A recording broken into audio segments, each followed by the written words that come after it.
One of my favorite quotes that I heard, I think it was from Ed Stetzer. His belief is that AI probably won't replace a lot of jobs in the church right now, but somebody using AI will replace a lot of jobs in the church right now.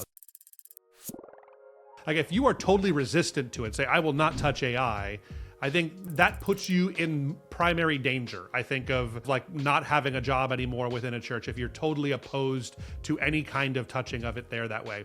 I understand convictions. I just think that, I've used this example before that like those that are totally resistant to AI, we will think of them the same way we think of the Amish in a couple of decades, like that they are totally removed from culture and left behind because they refuse to do that. I think a lot of them fall into the communications area, which is primarily what we deal with here at Reach-Right. Most of our conversations are around communications. What we've seen here at Reach-Right is that will start to be taken primarily by AI. Today, and I think in the future as well, it still needs human eyes. It's not something that I would ever feel comfortable doing my weekly newsletter or email to my entire congregation, having AI write it and automate that so that it just sends it all by itself. Not good. But what it is great at is taking my concepts, just even this week. So I received an email, they shared that with me, and I spent some time together with AI kind of like in an assistant role, and I crafted a response to this person that was expressing something that, just kind of a question mark about something, not a major issue or anything like that. But I crafted a response with AI and its help. But the way that it worked was I gave it lots and lots of context to start. It was, I'm looking for help writing an email. I want to cover a few things in this email. I want to talk about, my position on this particular issue they mentioned, what scripture has to say. It got kind of the meat of the message out there and just saved me a ton of time doing that. And I think gave the person a much, if not raw, because it wasn't that, but it was a much more polished kind of a response that I wasn't stepping on any landmines, because I've been known to only make problems worse sometimes when I respond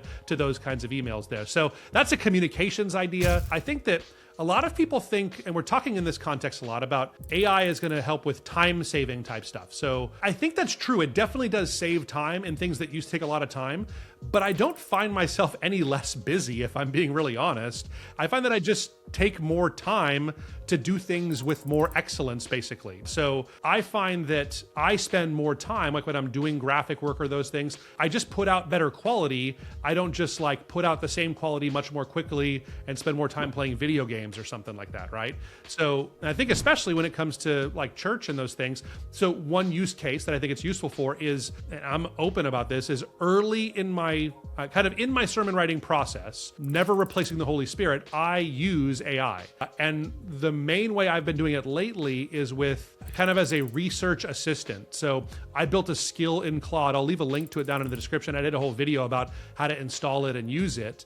But what it does, one of the 14 functions it has is doing sermon research steps. So you put in a passage or a topic you want to preach on, and it doesn't replace the Holy Spirit, but it pulls kind of a big research synopsis of things like cross-references, and it pulls from commentaries on overall context of the passage, context of the book that it's from. It pulls out from commentaries some of the general themes that commentators say on the passage. It really is just a super helpful tool that I was basically already doing when I sermon researched. I just had to get like 5 different books and spend a lot of time on Google and doing cross-referencing and all that stuff. It does a full report in 7 minutes of me walking away, and I have this nice PDF that I use as kind of a study partner with me. So those kinds of things I think it's really useful for. But all that to say, I'm not saving time.